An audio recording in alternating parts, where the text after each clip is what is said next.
नमस्कार, समीक्षा देख रहे हैं आप। आपके साथ मैं हूं राहुल कुमार। तो अक्सर कहते हैं कि कुंदन तभी सोना बनता है जब वो आग की लपटों में आग की जो जलन होती है उसके अंदर तपाया जाए, तभी कुंदन सोना बनता है। हम झरिया में इस वक्त मौजूद हैं। झरिया काफ़ी पहले से जल रहा है। अब झरिया की आग और झरिया की गर्मी के बीच एक और कुंदन जो आज की तारीख में सोना बन रहा है, हमारे साथ मौजूद है। हमारे साथ एक्टर, हमारे साथ हीरो जावेद पठान खुद मौजूद हैं। जावेद साहब, समीक्षा में आपका बहुत बहुत स्वागत है। बहुत बहुत शुक्रिया। तो सबसे पहले हम झरिया में मौजूद हैं। मुंबई आपका आज वर्क प्लेस है, तो कहीं ना कहीं ज़ीरो से शुरू करते हैं, जहाँ से आपकी शुरुआत हुई। तो जावेद साहब, झरिया से मुंबई तक का जो पूरा सफ़र रहा, हम आपसे अगर सुनेंगे तो ज़्यादा बेहतर रहेगा। नहीं, देखिए क्या है कि तकरीबन 16 साल हो गए यहाँ से मुंबई गए हुए, और बहुत शॉर्ट टाइम है ये पूरी जर्नी एक बार में बता देने के लिए। बट इन शॉर्ट बस यही रहा है कि कहीं ना कहीं कुछ अलग करने की चाहत थी हमारे मन में। ठीक है, जैसे क्लास 10th हमारी यहाँ डीएवी धनबाद से हुई और +2 हमने रांची डीएवी हिल से किया। सो जैसे लोग हमसे पूछते हैं कि आपको एक्टर ही बनना था, तो बाखुदा ऐसा कुछ भी सोच हमारे जहन में नहीं थी। नहीं हमारा बैकग्राउंड वैसा है, नहीं हमारे मतलब यहाँ कोई प्लेटफॉर्म वैसे हैं। सो किसी तरह शायद एक खिंचाव थी जो शायद हमें खींची जा रही थी वहाँ पर। हम लोग तो बॉम्बे बस मुंबई जाने का रीज़न तो ये था कि भाई +2 किए तो कुछ कमाना वमाना है, घर के बड़े बेटे थे, ये सोचकर निकल गए। तो वहाँ जाने के बाद सभी हेकड़ी निकल गई हमारी कि भाई साहब यहाँ तो मामला बहुत अलग है। ठीक है, यहाँ तो ऐसा है कि अगर यहाँ अड़ोस पड़ोस में यहाँ धनबाद या झरिया में चले जाएं आप, और आप अगर किसी को जानते भी नहीं, अगर आप कहें कि भाई हमें भूख लगी है, तो लोग खाना खिला देंगे, हो सके तो चारपाई भी दे सकते हैं कि भैया रात गुजार लो वहाँ पे। तो वहाँ जाने के बाद चीज़ें हुई, बहुत सारी बातें हुई। घर से पैसे, ऑफ कोर्स आप हमारे घर पे हैं। पापा मेरे BCCL माइनिंग सरदार थे। हम लोग 4 भाई 4 बहनों का एक परिवार रहा है, बड़ा परिवार रहा है।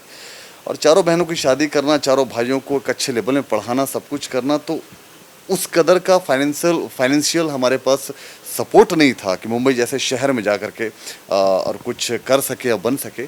बट चीज़ें होती गई वहाँ, बस किसी तरह हमें पता भी नहीं था कि हमें करना क्या है। Just be very true with you.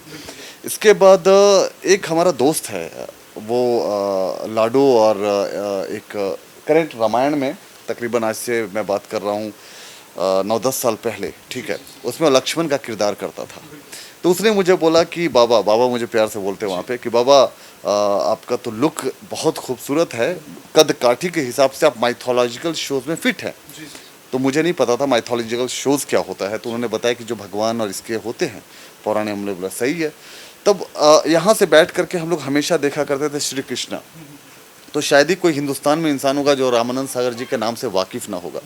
तो स्वास्तिक प्रोडक्शन हमने सागर आर्ट्स प्रोडक्शन हाउस हमने पता करा, वहाँ चले गए हम लोग ऑडिशन देने के लिए। हमें नहीं पता था ऑडिशन क्या होता है, मेरे लिए वो एग्ज़ाम था और टेस्ट था। वहाँ लोग हंसे एक्चुअल में। सो वहाँ जाने के बाद फिर बोल दिया कि भाई ऐसा सा बात है, टेस्ट के लिए आए हैं। तो लोग हंसने लगे, बोला भाई टेस्ट नहीं होता, ऑडिशन होता है। और मैंने बोला सर हमारा पहला है। तो वहाँ जब ऑडिशन हुआ तो मेरी किस्मत देखी कि लाइफ का पहला ऑडिशन था, और हमने अपने आप को पहली बार वहाँ पे सेलेक्ट होते देखा, और हमने पहला शो जय जय बजरंगबली लाइफ ओके का शो में किया। तो ये जर्नी यहाँ से यहाँ तक का बढ़िया है। इस बीच में जो परेशानियाँ हुई हैं, एक्चुअल में क्या है कि लाइफ है तो स्ट्रगल है दोस्त, ठीक है। और आज एक मुंबई शहर जहाँ पे पूरे हिंदुस्तान के जो टैलेंटेड लोग होते हैं वो वहाँ पे हैं। तो ये कोई मजाक नहीं है कि आप गए और कुछ खेल हो गया या कोई मैजिक हो गया, ऐसा कुछ है नहीं। तो सबके हिस्से में स्ट्रगल होती है, जो हमारे हिस्से में थी वो थी, और बहुत ही ख़तरनाक थी। ठीक है, मतलब आप समझ जाएं कि भूखा पेट से रहकर रोड पे सोने से लेकर के एज अ वेटर काम भी करा 2 साल। ठीक है, उनको थोड़ा काम अच्छा लगा, लड़का शरीफ है, तो उन्होंने अपने गेस्ट हाउस मैनेजर तक भी बनवाया। और बहुत सारी चीज़ें ऐसी रही हैं, और इसी में मुझे लगता है तकरीबन 4 से 5 साल हमने गंवा दिए। जावेद साहब, जैसे अमूमन फिल्मों में देखा जाता है, जो स्मॉल टाउन हीरो होता है उसकी भी स्टोरी कुछ कुछ ऐसी ही होती है। सब कुछ नाटकीय तौर पे टर्न लेता है, नए सीक्वेंसेस आते हैं, उसके बाद फाइनली क्लाइमेक्स में हीरो पहुंचता है। तो आपकी स्टोरी है, उससे मैं एक चीज़ कंक्लूड कर पाया, आप घर के सबसे बड़े बेटे थे। इसके ऊपर अमूमन जिम्मेदारियां सबसे ज़्यादा होती हैं। ऐसा भी कहा जाता है कि वो अपने सपनों को जी नहीं सकता, लेकिन कहीं ना कहीं आप अपने सपनों को जी सके, जो आपका वो ड्रीम था उसे आप पूरा कर सके, इसके लिए आप अपने माँ बाप को और क्या कुछ जो है किसे सबसे ज़्यादा शुक्रिया अदा करते हैं? देखिए, सबसे बड़ी बात है कि अगर मम्मी पापा नहीं हों तो हमारी अस्तित्व ही नहीं इस धरती पे। सबसे पहली बात, हमारे भगवान और खुदा के बाद माँ बाप ही हैं, ठीक है। बट एक चीज़ जो सबसे ज़्यादा इम्पॉर्टेंट है, हालांकि देखिए ये मीडिया में या न्यूज़पेपर में इंटरव्यू में बोलने बहुत अच्छा लगता है कि मेरे thanks to my mom, thanks to my dad, thanks to my production house people, thanks to this that, but there is one thing which is always constant, और वो ये है आपकी मेहनत। जी बिल्कुल। ठीक है। और जब एक इंसान के पेट में अनाज नहीं होती है, जब सर के ऊपर छत नहीं होता है, जब वो मुंबई जैसे शहरों में सोने के लिए तड़पता है जहाँ पे पुलिस हटाते हैं, you know, because of security reason and all, और वहाँ पे मतलब ऐसे वक्त गुजरे हैं, कुत्ता को हटा करके बाखुदा एक ऐसे पूल जैसा था, वहाँ सोया मैं, ठीक है। उस वक्त इंसान की क्रिएटिविटी, उस वक्त इंसान की पैशन, उस वक्त इंसान का ड्रीम दिल से बताते हैं, वो सब कुछ काम नहीं आता। उसको यही लगता है भाई घर चलो, कम से कम वहाँ खाना तो मिलेगा, ठीक है। सो यहाँ पे एक ही कहना चाहेंगे कि सबसे ज़्यादा इम्पॉर्टेंट है डेडिकेशन, ठीक है। अगर आपको अपने पे कॉन्फिडेंस है, अपने अपने क्राफ्ट पे, अपने टैलेंट पे भरोसा है, और आपको लगता है कि आप बने हैं और यहाँ से हार कर जाएंगे नहीं, और वो चीज़ें मदद करती है। जब वो चीज़ें मदद करती है तो मैं कैसा बिलीवर हूँ कि God helps those who help themselves. तो मम्मी पापा भाई बहन का खुदा भी मदद पे लग जाता है, क्योंकि भैया हम खड़े हैं, पीछे तो नहीं हटेंगे। तो वो चीज़ें रही हैं, तो मेहनत बहुत बड़ा, ऑफ कोर्स बिना दुआ का तो कुछ हो नहीं सकता, आपके माँ बाप भाई बहनों का आशीर्वाद के बगैर कुछ नहीं हो सकता, वो तो रहा ही, ठीक है। तो बस ऐसी चीज़ें रही हैं।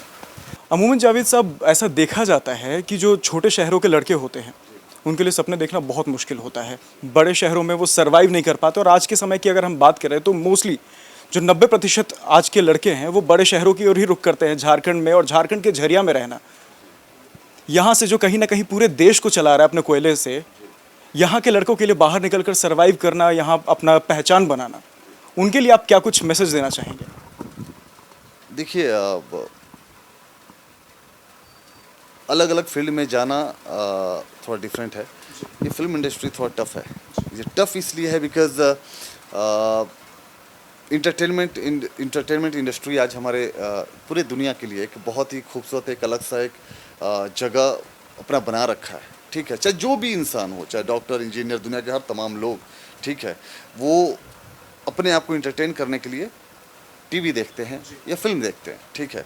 और मैं आपकी बातों का जवाब दूंगा, बट इसी बात में एक बात याद आ गई जो हम कहना चाहते हैं। आज ही मुझसे किसी ने मैसेज में बात की कि मेरी बेटी को टीवी में आने का बहुत शौक है, ठीक है। तो मैं अंदर ही से पूछा था किसको शौक नहीं है, अंदर ही से सब पूछा वो क्या करना होगा।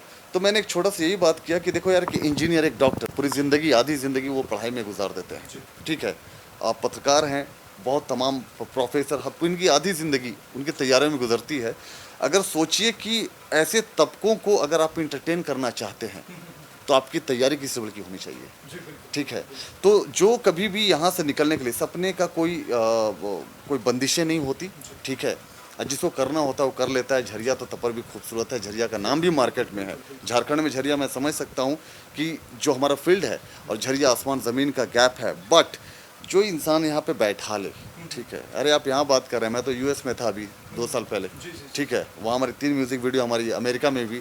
तो ये क्या है कि बस हमने सोच रखा है भाई साहब जो भी होगा पीछे नहीं हटना है, ठीक है। तो हमने अपनी एक जो सबसे खूबसूरत संदेश है, हम ये कहना चाहेंगे, संदेश नहीं, as a request, as a big brother, कभी भी अपनी गरीबी, अपना जगह जो बहुत, मान लो गाँव में हो कुछ, उसको कमज़ोरी मत बनाओ यार, कि भैया हम गरीब हैं, अरे हम कहाँ पहुँच पाएंगे, या हम गांव में रहते नहीं।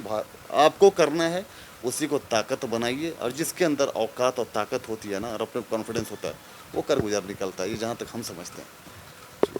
हमारे साथ जावेद साहब थे, इन्होंने बहुत बड़ी बात कही है कि जिसके अंदर जुनून और ताकत होता है वो कुछ भी कर सकता है, मजबूरियां उसे पीछे नहीं धकेल सकती।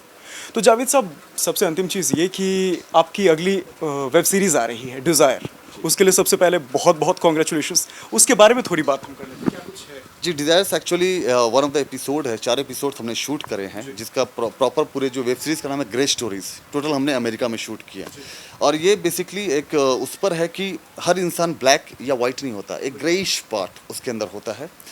वो बहुत जल्दी आपको, मुझे लगता है महीने 2 महीने में अमेजॉन प्राइम या नेटफ्लिक्स इन बात चल रही है, वो रिलीज़ होने वाली है। और अभी करंट में एक हमारी फिल्म रिलीज़ हो रही है बगावत, जिसमें बड़े स्टार कास्ट दिखने को मिलेगा, चाहे वो रजनीश दुग्गल हैं, शाजिद चौधरी जो मकबूल भाई के नाम से मिर्ज़ापुर में हाइप हुए, पीपली लाइव के नत्था हैं, ठीक है, अहम शर्मा है। बहुत कमाल की फिल्म है और इसका इंतज़ार है कि जब थिएटर खुल जाए तो बहुत जल्दी आप लोग सिनेमाघरों में वो फिल्म को देखेंगे। जावेद साहब, सबसे पहले तो आपको डिज़ायर के लिए बहुत बहुत मुबारकबाद। अब हम आपको एक बता दें कि समीक्षा हमने अभी अभी शुरू किया है। हमारी पूरी टीम यंगस्टर्स की टीम है। हम कोशिश ये कर रहे हैं कि जो टीवी से लोगों का लगाव खत्म हो गया है, तो सोशल मीडिया पे कहीं ना कहीं तमाम लोग ज़्यादा से ज़्यादा समय दे रहे हैं। तो सोशल मीडिया के ज़रिए हम तमाम लोगों को वो मैसेज दें, मोटिवेशन दें, जिनके बारे में उन्हें जानना ज़रूरी है, जिन्हें देखना ज़रूरी है। आप जैसे लोग जो हमारे लिए एक रोल मॉडल हैं, हम यंगस्टर्स के लिए रोल मॉडल हैं, हम जिन्हें लुक अपॉन करते हैं, उनके लिए आप और समीक्षा के लिए आप क्या संदेश देना चाहेंगे? देखिए, अब एक प्रॉब्लम मेरे साथ ये है कि मैक्सिमम अपने आप में ही जीता हूँ, मैं रहता हूँ। और जैसे थोड़ी देर पहले बोला कि संदेश देने के लिए बहुत छोटा इंसान हूँ मैं, एज अ भाई मैं बात कर सकता हूँ, ये बोल सकता हूँ कि ये जो इंटरनेट और सोशल मीडिया हमारी ज़िंदगी में है, ये एक वरदान के रूप में लिया जाए तो ज़्यादा बेहतर है, ठीक है। और कहीं ना कहीं थोड़े लोग डिस्ट्रैक्ट हो रहे हैं, ठीक है। एक तो समीक्षा टीम को हमारे पास, हमारे आवाज़ में आने के लिए बहुत बहुत शुक्रिया, और ये हमारे लिए मोटिवेशन होता है। देखो, अगर मैं आज तक 10 टीवी शोज़ हमने किए हैं, ठीक है, लगातार 7 से 8 सालों से अपने आप को मैं टीवी में देखते आ रहा हूँ, ठीक है। बट सचमुच मतलब एक खुशी होती है जो आपके शहर का बंदा और आपके स्टेट में जो आपको लोग मोहब्बत इज़्ज़त मिले, तो खुशी होती है। बस कहना ये चाहेंगे कि मेरे लिए क्या इम्पोर्टेंट है, एक जावेद पठान के लिए क्या इम्पोर्टेंट है, ठीक है। मेरे लिए ये ज़्यादा इम्पोर्टेंट है कि हमारी अम्मी अब्बू खुश हैं, हमारे भाई बहन खुश हैं, हमारे घर में खाने की तकलीफ़ नहीं हो रही है, ठीक है। हम यही कोशिश करेंगे, आज के यंगस्टर अगर ये ज़्यादा सोचे ना कि मेरे माँ बाप तो खुश है ना, उनको तो इज़्ज़त मैं दे रहा हूँ एक बेटा के नाते, मेरे भाई बहन तो खुश है, मेरे घर पे अनाज तो आ रही है ना, फालतू गिरी छोड़ के अगर वो ध्यान दे तो हमारा हिंदुस्तान कमाल का हो जाएगा, ये हमारा मानना है जी। क्या कभी कोई सोच सकता है कि फिल्मों का जो हीरो है, जो जनरली कहा जाता है, जो एक एक्टिंग वर्ल्ड में चले गए, जो हीरोइज्म में चले गए, वो इस तरह की बातें कभी सोचेंगे? इन्होंने बहुत बड़ी बात कही है, बहुत बड़ी बात कही है कि अगर आप अपने माँ बाप को ना भूलें, आप अपने संस्कारों को ना भूलें, आप कहीं भी पहुंच सकते हैं, कहीं से कोई भी आपको पीछे नहीं खींच पाएगा। तो फिलहाल के लिए समीक्षा के इस सेगमेंट में यहीं तक। बाकी और कुछ और हस्तियों से मुलाकात करेंगे, तब तक के लिए नमस्कार।